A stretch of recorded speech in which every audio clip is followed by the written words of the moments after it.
apparently in this reporter gaggle was Rachel Maddow and Keith Olbermann, who are opinion people over at MSNBC. I find that highly entertaining that they apparently were amongst these reporters and that they're officially fair and balanced, apparently, according to the White House. Since Mr. Olbermann and I have been brought into this story by Fox News, in this national story of White House versus Fox News has decided to bring us into it. Let's set the record straight here on what's being alleged and how various presidential administrations handle the media. I have been in national talk radio since 2004, and during the Bush administration, I tried many times to get myself invitations to the White House when they held White House availabilities for administration staff, or even meetings with the president for talk radio hosts. And although these meetings were billed as talk radio meetings, just talk radio meetings, they were always in practice during the Bush administration exclusively for right-wing talk radio hosts. So I could never get an invitation, much to my chagrin. Here, for example, is President Bush in the Oval Office in October of 2006, meeting with right-wing commentators Laura Ingraham, Sean Hannity, Michael Medved, Mike Gallagher, Neil Bortz. I'm sure they're all very nice and diverse people, but I don't actually know any of them, but I do know that there's not a liberal among them. Here's a nice little class photo of right-wing talk radio hosts when they met with President Bush in August of 2007. There's Mark Levin, Neil Bortz, Hugh Hewitt, Scott Hennon, Bill Bennett, Michael Medved, Glenn Beck, Lars Larson, and Janet Parshall. This is what the Bush administration did, and they had every right to do it. They invited in talk radio hosts and columnists who agreed with them, and all of us who didn't agree with them were out of luck. Well, now it's the Obama era, and frankly, I did get an invitation to the White House, and the Obama administration also meets with conservatives too. The last meeting like this that I was invited to was back in January, just before President Obama was inaugurated. It was roughly the same group of people who attended the meeting this week, give or take a few additions and subtractions. We met at the Obama Transition Office back in January.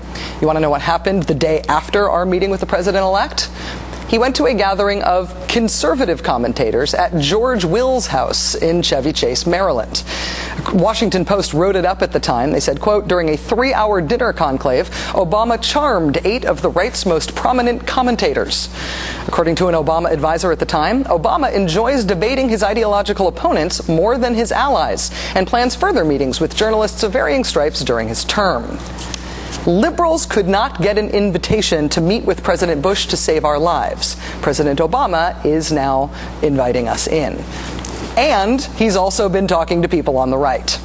You can be upset all you want that the president meets with people who you disagree with, but consider being fair and balanced in your criticism. At least admit that this White House has met with both sides, while the Bush White House did not. You should especially admit that if you happen to have been a member of the Bush White House during that administration.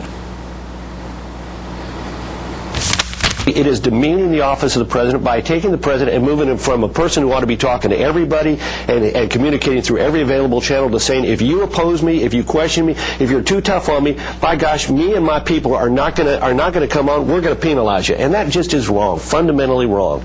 If you're too tough on me, me and my people are not going to come on. According to Mr. Rove, that sort of punishment is fundamentally wrong. That's something the Bush White House would never have done. Right, former Bush White House Press Secretary Dana Perino? Believe me, there were some people who really wanted me from the podium to go after MSNBC, and I just thought it was a bridge too far. And not only did you not go after them, you gave them interviews, as did the president. Sure. Gave them all interviews. You read Ronald Reagan's diary. Towards the end, we didn't do a lot with MSNBC. Oh, yeah. Right. MSNBC was frozen out at the end of the Bush administration, and Bush administration officials now admit it. The Bush administration had media wars of their own. You remember back in 2000 when President Bush said this about a New York Times reporter named Adam Clymer. There's Adam Clymer. Oh, yeah, big time. After that, would it surprise you to learn that President Bush never did one interview with the New York Times during his entire presidency? Not one in 8 years? And it wasn't just freezing out news organizations that they didn't like. It was paying conservative columnists to write articles that were favorable to their agenda. It was calling on fake reporters during White House news conferences that lobbed softball questions. It was publicly attacking NBC News for its reporting on the Iraq War. It was even threatening to arrest and prosecute New York Times reporters for reporting on illegal spying. You know, you can be upset with Keith Olbermann and with me all you want for attending a meeting at the White House with the president, but if we're going to fight about this, let's at least start with getting the record straight here. Joining us now is Keith Olbermann. Hi, Keith. How are you? You went in January? Yeah. You mad? I didn't go in January. No, but got lost in the mail. I will tell you that when we went this week, there was food.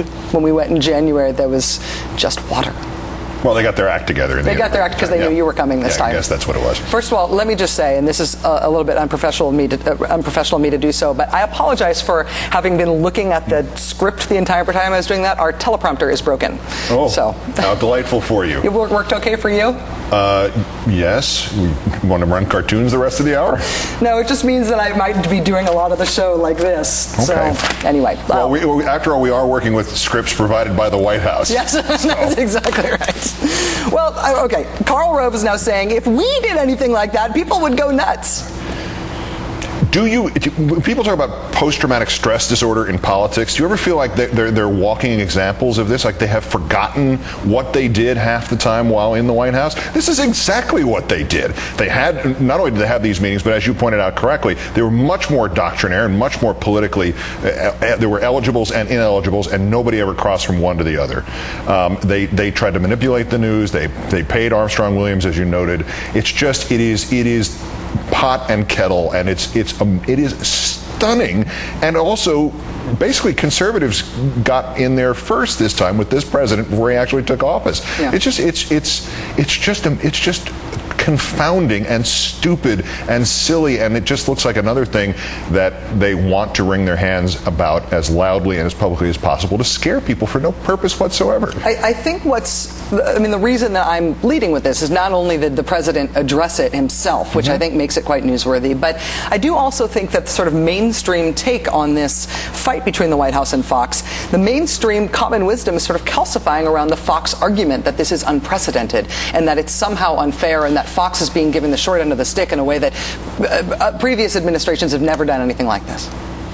Other than the previous administration, and in much greater degree. If we're going to talk about this, as you point out, those last 8 years were attempts to manipulate where they could not completely control. I mean, they controlled Fox News and what went on it.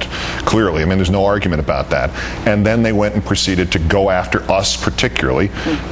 Most of this occurred before your show went on the air. But I mean, there were the abuse and the pressure, the behind-the-scenes stuff, never let up. What the Obama people have done, while really kind of cutting through the fog and not trying to be subtle at all, is really kind of just raised an objection, saying, we don't think this is news. They didn't say, hey, Major Garrett, you're not admitted here anymore. Right. Hey, by the way, we're not going to let you do live shots from the White House. You're not going to be on the plane or any of these things. There's no attempt to silence them. There's an attempt to say, you know what, this is dangerous because this is often a way by which nonsense stories get trumped up through that purely political conversation kind of paranoid shows like Glenn Beck and Hannity and O'Reilly. They put out crazy stories or take obscure trivial ones, blow them up to gigantic proportions, and then report the reaction to these stories in what are supposedly straight newscasts. Yeah. And that's stage one of it, and stage two of it is, of course, they then take, if you report, say, on Acorn for 457 consecutive shows, every news organization in America is going to go, well, we didn't think this was any sort of story. Maybe we're wrong. Let's do a story about why we didn't do a story. And suddenly there's an Acorn story on the front page of several leading newspapers. And I think it's a way to sort of bring in crap through the side door, which is a secondary thing besides the obvious stuff that you see every day on Fox. It's interesting to me that they're not saying they're going to freeze out Fox altogether. They said that they will still make people available to Fox stations. They're not even ruling out making the president available to Fox at some point, but they're just going to treat them as if they're talk radio. And I think it's going to be interesting to see how that works out. Remember that given that President Bush was happy to invite right-wing talk radio into the White House quite happily. Non-stop and got them cake and cookies and things. Although the meal was fabulous. We can see, we've been authorized to talk about that. The peach cobbler was and spectacular. Salmon melted in your mouth, Yes, kind of. very liberal salmon. The host of MSNBC's Countdown and my pal, thank you for sticking around, Keith. Appreciate it. Need me to hand you scripts if things go wrong Maybe. the rest of the way? Okay. All right. I'll just sit here for a little while.